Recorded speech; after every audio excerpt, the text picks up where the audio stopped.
Voter list স্বচ্ছ হোক, মৃত ভোটারের নাম বাদ যাবে। একাধিক জায়গায় ভোটার লিস্টে নাম উঠেছে, বাদ যাবে। যার অস্তিত্ব নেই সেই ভোটারের নাম বাদ যাবে।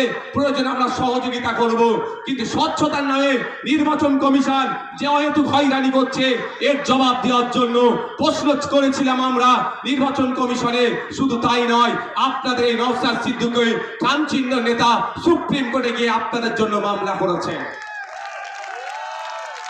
আপনাদের বলে রাখি, দুটো কাজ এই মুহূর্তে মমতা ব্যানার্জি যদি করে, দুটো কাজ যদি এই মুহূর্তে মমতা ব্যানার্জি করে, হয়রানিও বন্ধ হবে, আতঙ্কিত বন্ধ হবে, আতঙ্কিত হবেন না। দুটো কাজ কি কি বলে দিচ্ছি, শর্ট টাইম, আমি বেশি দূর বলবো না, বলেছি আপনাদের। প্রথম কাজ হচ্ছে ওয়াল পার্টি মিটিং ডাকা। মমতা ব্যানার্জি ওয়াল পার্টি মিটিং ডাকুক, সমস্ত রাজনৈতিক দলের নেতাদেরকে ডাকুক।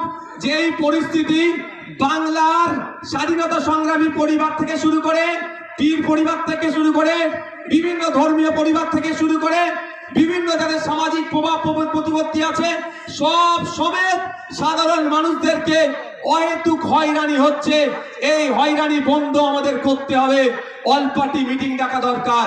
কেমন অল পার্টি মিটিং আপনাদের জানিয়ে রাখি, বর্বর পাকিস্তানিরা যখন এসে পেহেলগাঁওতে আমাদের দেশের নাগরিককে খুন করলো, সেই সময় অল পার্টি মিটিং ভারত সরকার ডেকেছিল। সেই সময় কংগ্রেসের পক্ষ থেকে বলেছিল পাকিস্তানের বিরুদ্ধে অল আউট যাও, আমাদের কোনো অবজেকশন নাই। আজকে মমতা ব্যানার্জি যদি অল পার্টি মিটিং ডাকে, মমতা ব্যানার্জি ডাকে কেউ আসুক আর নাই আসুক, ইন্ডিয়ান সেকুলার ফ্রন্ট যাবে বাংলার নাগরিকদের সাথে, সেখানে গিয়ে বলবে স্বচ্ছতার সাথে যে কাজ পশ্চিমবাংলা সরকার করতে চাই আমরা প্রস্তুত আছি বাংলার মানুষের জন্য।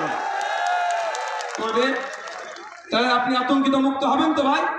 কিন্তু চাই না আপনি আতঙ্কিত মুক্ত হন মমতা ব্যানার্জির দল না। এরা চাই আপনি পেরেশানে থাকুন।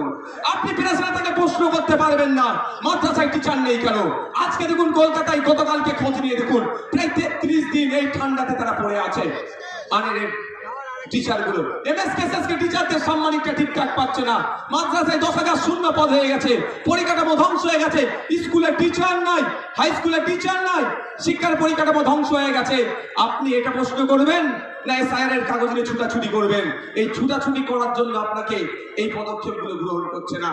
দ্বিতীয় হচ্ছে বিধানসভায় নিন্দা প্রস্তাব পাস করানো হোক। বিধানসভায় নিন্দা প্রস্তাব পাস করানো হোক। যেভাবে অহেতুক হয়রানি করা হচ্ছে এটা অত্যন্ত নিন্দাজনক কাজ। সেখানে নিন্দা প্রস্তাব পাস করানো হোক। সেই নিন্দা প্রস্তাবের কপিটা ইলেকশন কমিশন অফ ইন্ডিয়াকে দিক, আর যে সরকার একটা মামলা করুক সেই মামলাতে কপিটা অ্যাটাচ করে দিক। নিশ্চিতভাবে সুপ্রিম কোর্ট এটার প্রতি বিবেচনা করবে, কারণ বিধানসভার মধ্যে নিন্দা প্রস্তাব পাস করানো মানে পুরো পশ্চিম বাংলার মানুষ এটাকে নিন্দা করছে, এই অহেতুক হয়রানিকে। এটা করবে মমতা ব্যানার্জি সরকার?